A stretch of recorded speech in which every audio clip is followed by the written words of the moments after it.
Aloha, I'm Cindy Paulos, and I'm here as the Travel Angel. I got the new book, the Travel Angel Handbook, that came out, and I'm here with my friend and mentor, Deborah Iida, who is a wonderful author who wrote Middle Sun.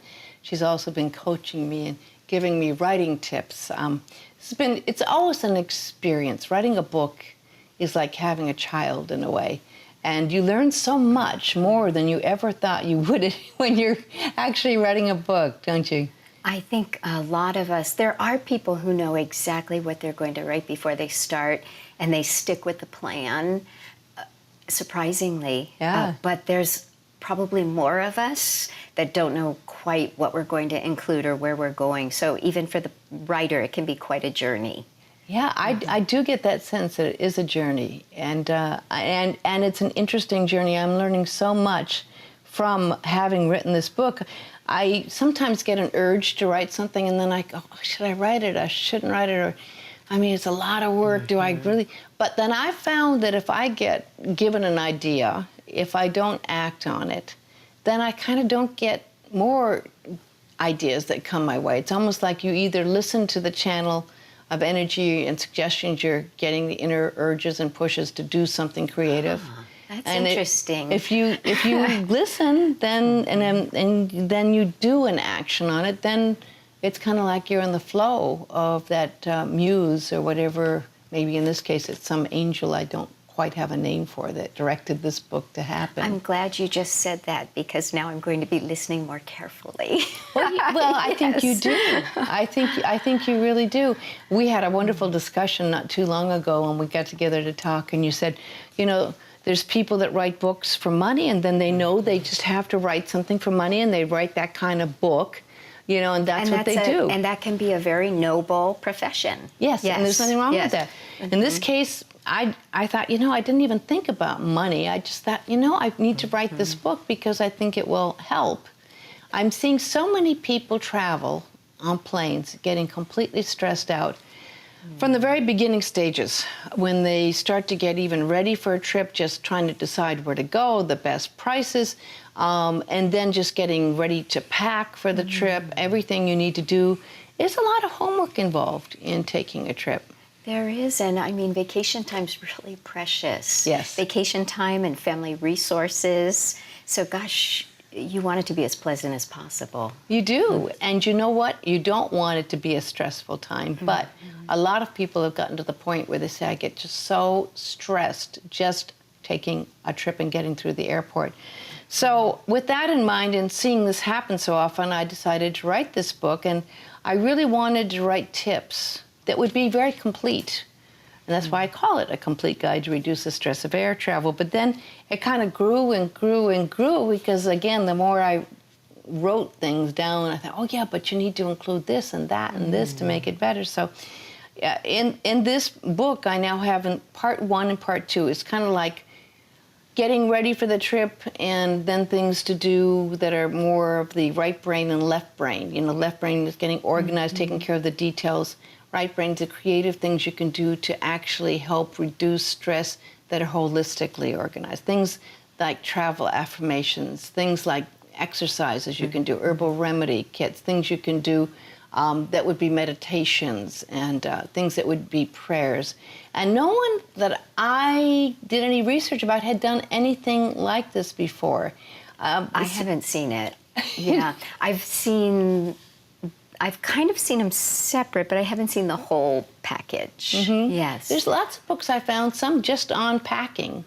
There's some books about getting ready for a trip, tips on that, but I haven't seen anything doing the whole thing. So I thought, well, wouldn't it be nice just to have one book you can take with you, whether it's an e-book or this book, that you can take, that you can actually use as your travel Bible in a sense, that would be there to help make it a better experience.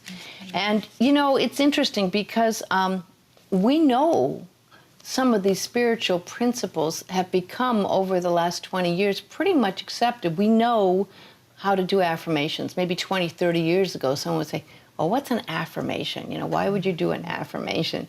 But now people have heard and know that the way you think can affect your reality, and thinking positive thoughts can create positive experiences.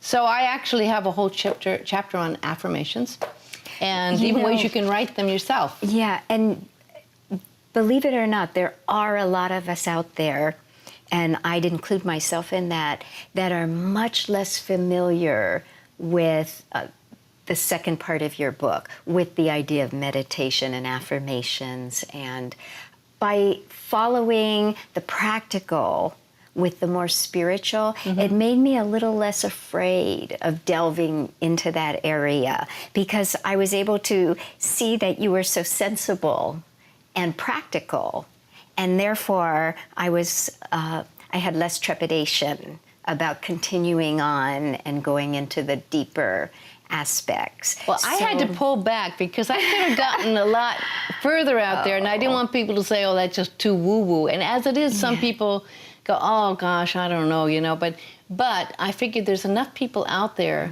that really could see the value of it at this point, that if they wanted to go that route, and if they tried that route, that they'd see it does make a difference. I know I've been meditating since I've been 13 years old, and I meditate every single morning. And I know how meditation works. I know it gives me energy. I know it rejuvenates me. It gives me a center. It creates calm. It actually makes me feel wonderful. I know it works. I learned from your book something very basic that, again, to show where some of us are, I didn't know that meditation was receiving and that prayer is asking. That's a very basic premise of both, but see, I didn't know that. And it all depends on the way you do it, too. This goes back to that positive thinking. It's interesting that many people pray not believing that their prayers are real. They pray to God or pray to whatever they think is out there, but they're praying in desperation, not even believing that they necessarily will get any results from it. But, prayer, if you do prayer with just like it's a conversation, rather than a demand or desperate or pulling on God's robes or something that you might think God is to be, but as an energy source that really you're having a conversation of energy and a flow as you put a prayer out there. It is a different attitude that you have with prayer.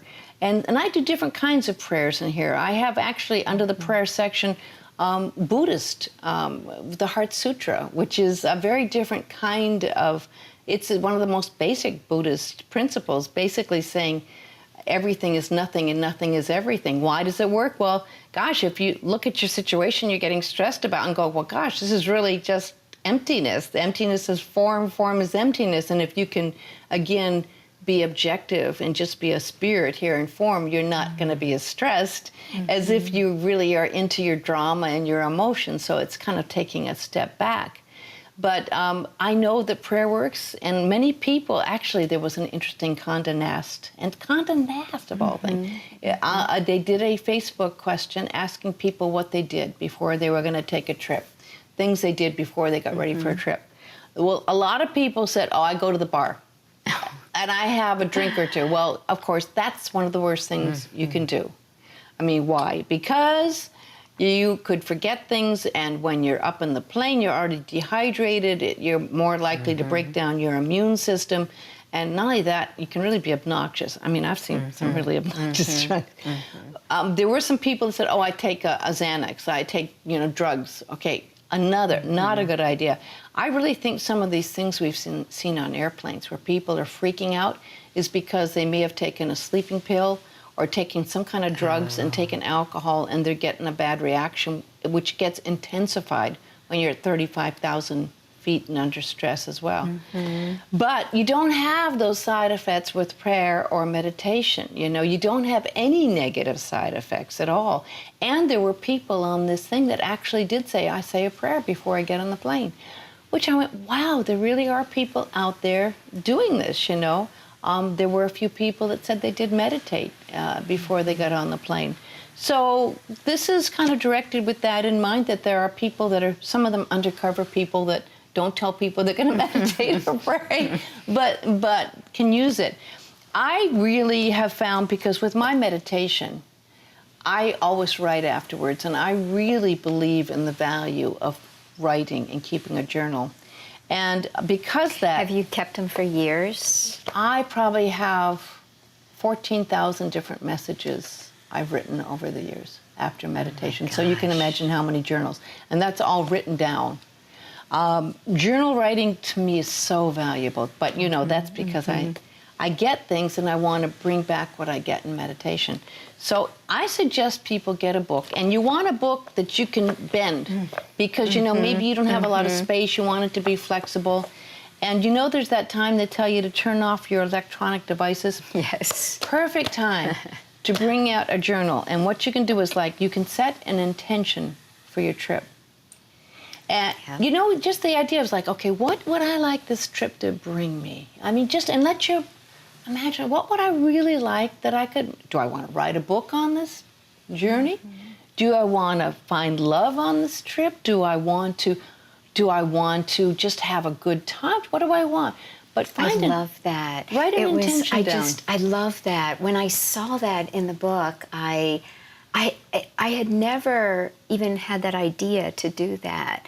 And my husband and I were going on the trip across the ocean, and I said, that's going to be my intention, to become closer to my husband. And I just thought, you know, and I kept that in mind the whole time. And I thought, if we get sidetracked at an airport, if we have 8 hours overlay, if we go to dinner and there isn't a table available, that doesn't matter, because my intention is to get closer to him. And so I just kept that, just like you said, I kept it right up front. It was really fun to have a trip together with that purpose. You know, before that may have happened, or may not, you know, in the long course of many trips together. But it happened because I wanted it to happen, and I just kept it forefront. So I thank you. That is one of the great gifts that I got from the book, and I imagine that every trip I ever take from here on, I will have an intention. Well, then it was worth it just for that, for me to write the book. Oh, thank you. But you know, it's interesting, because you brought up some points that are really psychological points, that are proven points that work. Number one, your mind is like a computer. It really is trying to accomplish what you tell it to do. Many times we don't tell it to do anything, so it's running, just searching for things. And if it's out of control, it can worry. It can pick on something. Oh my gosh, what if this goes wrong? Oh my gosh, the plane's like, what if I miss my connection? It starts going out of control. But if you have an intention you set, your mind, like that computer, is going to go, like, just like you said, back to, oh, I have my intention. The mind will go, the intention is to get closer to my husband. And I can focus on that. And not only that, maybe I could write down ways that I could do that, you know, and it will give you that. And the other thing is, when you have something to focus on, it changes your mind from being on the negative or the other stuff. It so does. It's just, and it's such a simple thing that you can do. Not only that, on the trip, my gosh, there's so many magical things that happen on every trip. I really believe every trip can change us. I really believe that. But sometimes when we go on a trip, we forget, because we come back and we're already a little bit stressed because we got to get back to work, and there's a million things to do and maybe 500 email messages. So you might really just all of a sudden get overwhelmed and forget what happened on the trip. But if you write down, say on that plane ride back, the things that you learned on that trip, how it changed you, things that made an impression on you, then you have it there. You know, and then it's there. Then there's an actual record of it. And by keeping it and writing it down, it's like a sense of completion. I had this intention, and then this happened, and that happened, and it can be anything that happened. But I know so many times on a trip, so many wonderful little surprises will happen. You know, and those surprises really can make that trip. That's why I always suggest that people leave room for the extra surprises. Set an intention, but leave surprises for the universe to work its wonders while you're on the trip, because things will happen. You've really traveled a lot. I travel a lot. I've traveled all over. One thing I can't travel without is a really good squashable tote. Is this the one that goes It under goes the seat? under the seat. I get the biggest one I can get that I can squash down. And of course, you're only allowed 2 carry-ons, right? So I put my purse inside this. Right. And then I carry this, and then I have the carry-on as well, right? But that's allowed. It's allowed, yes, exactly. Yes. And then I make sure, and this is really important, people don't realize what happens. More and more people are carrying more in their carry-on because they don't want to pay the extra fee of checking a bag. So now what's happening is everyone's filling up those overhead bins, right? So if you happen to get on the plane a little late, you may find that bag that has your medication you have to take, that has the things you've brought, like the wonderful oils you've taken for relaxing, your wonderful eye masks and things could be checked, and you won't have any of it. So I always recommend, if you have to have medication, if you need anything that you really want, like your computer or things that you planned on, make sure you put it in your tote and put it under the seat in front of you. Do not put it in your carry-on. Not only that, there's lots of times you might want something, even if your carry-on is overhead, that you can't get up because the seat belt signs on and you can't get up and get to it. And it's really hard sometimes because people move things around. It's really difficult to even get into those overhead bins. So there's a lot of time you have stuff up there you won't get to. So get a great tote and put all the things you really need in that tote. The other thing I swear by is, I don't know, cheaper and cheaper blankets. Have you seen how, in fact, now some of the planes don't even give you a blanket. Have you noticed that? Oh, and I've been told that even when they're in the plastic bags, that doesn't mean they've been washed. Yeah. It just means they've been folded and put back in. Can you imagine the I don't funkiness know. in those? I know. I don't use them ever. And then I see people taking them and putting them over their face and trying to sleep, and they're breathing. So I always bring my own really comfortable, something that it's almost like a security blanket again, that I like, that I can wrap around me. They also change the temperatures on planes. So you may get on thinking it's one temperature, and then the air conditioning blasts, and that can really give you a cold in just that. So if you have layers of clothes, so you're wearing something, you have maybe another really comfortable jacket, or maybe one of those sweaters you put on, or something long you can wrap around you, and something else you can wrap around you, a scarf, a shawl, something you can really put around you that will warm you up and keep you, and if you want to sleep, that you can cover up with, so you don't have to use that blanket, right? Really, really a good thing to do. And not only that, when you get to your destination, it's really nice if you're going to sit and meditate or do yoga, that you have your own thing you can put on the floors that you can do, and you can do that with a nice piece that you have. Because I don't like to necessarily just lay down and do yoga on the floors of hotel rooms either. Yeah, oh no. Right? Yeah, no. And you're not going to take a yoga mat with you, right? I mean, what's the chances of doing that? So I really recommend carrying one of those as well. Okay, for women, do a little thing in case you're on a 12-hour flight and your hair really looks like a mess, you can pull it back. So I always bring one of those. I do keep all my medication in one plastic container in one place. Definitely. You know what? Sometimes it's dark, and if you don't know where it is, and it's nice to be able to find it. It's also helpful to have the same things in the same place. Because if you're reaching down and you can't see down there and you can't even get it to pull up, it's nice to know, oh, okay, I keep my eye mask on the side container, so I know it's right there.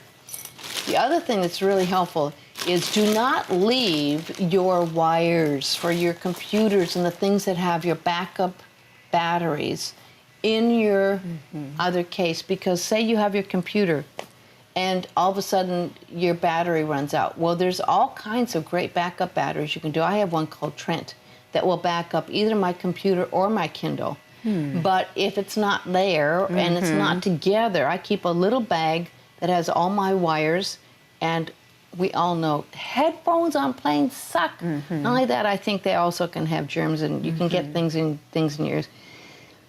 I don't even want to know what could be in headphones, but so I always bring my own set of headphones. I've lost now 4 or 5 really nice ones. So I don't get the super expensive $300 Bose noise canceling. You can get ones for about $50 or $60. You want the ones that fold up, because they really can be too big. You want ones, they make ones that can fold up and you can put in a bag easily, okay? And you want them, good headphones can really make a difference. Truly I can. bet. You know, just like I said, wonderful herbal aromatherapy oils can make a difference. You should make your own music for traveling. Okay, what you want to listen to when you're driving down the road at 55 miles an hour, if it's the Doobie Brothers, you know, rocking down the highway, may not be right for trying to relax when you're on a plane, right? Having a set of music that you love and it'll be your little musical on the plane set of music with good headphones can instantly transform you into like this, you know, just like, you know, music can make a big difference, but it doesn't take long to actually set up whatever makes your list of music in your MP3 for your traveling music. Yeah, you just have to update it once in a while. Oh, yeah. And have a lot, because you might be listening for hours, right? Yeah. I mean, and it's also really good if you want to have time you're waiting in that waiting room, you know, to listen to some calming music, you know. If you've got a really loud screaming baby sitting next to you, there's nothing better than putting on your headsets and just like, I'm fine, right? just fine. So, I mean, there's a lot of tips. I have it all in the book, the Travel Angel Handbook, a guide to reduce the stress of air travel. And it is everything from preparation, packing, airport information, stretches, a lot of yoga exercises that are easy to do on the plane, which really can help. You know, DVT, deep vein thrombosis, can happen on these 11-hour flights, and it does happen. They think 1 to 2% of people can get DVT. It can be deadly. So you gotta exercise your feet, you gotta exercise. I have that in here. Prayers, meditations, affirmations, and great travel quotes. Boy, did I find some nice travel quotes. Fabulous, yes. So, you know, maybe... I loved those. Didn't you love that? I did too, did. you know? I mean, I found that one that's on Lindbergh's headstone out there on Maui. If I take the wings of morning and dwell in the uttermost parts of the sea. I mean, that's from a person who loved to fly, right? And that was on his headstone. Moorish proverb, he who does not travel does not know the value of men. Benjamin Disraeli, travel teaches toleration. Boy, does it. Boy, does. I mean, right? True? Yes. So if you're getting stressed, you think, okay, this is travel teaching toleration. Every trip has so many things it can teach you. And so if you have that great attitude that you can learn about traveling, your travel experience really can be a wonderful travel experience.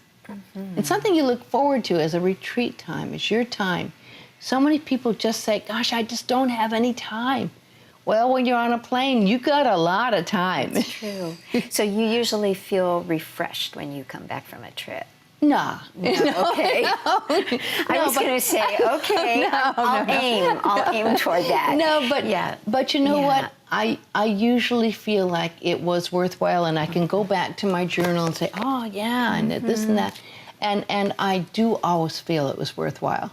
You do mention in there the value, if possible, to have the day before and the day after travel. Yes, if you can. It's quite a luxury, but it's a luxury. Mention if how you can have important that it can time be. to unpack and to relax and do all that stuff, then you can absorb everything you learned and not stress immediately. Too many times people say, I got back to work and it's like I never took a vacation.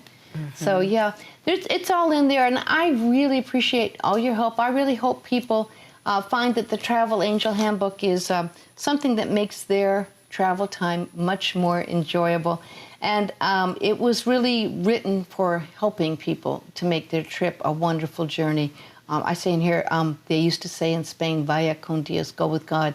And I hope you can go with that wonderful energy that makes your trip wonderful. And you can go to thetravelangel.com. And I have all kinds of information. You can get the book, you can get any of the radio shows I've done downloaded for free. You can get an app, and there's an ebook there. So I hope people have a chance to check it out. And I thank you so much for being here today to talk about it with me, Deborah. I thank you. And a big aloha.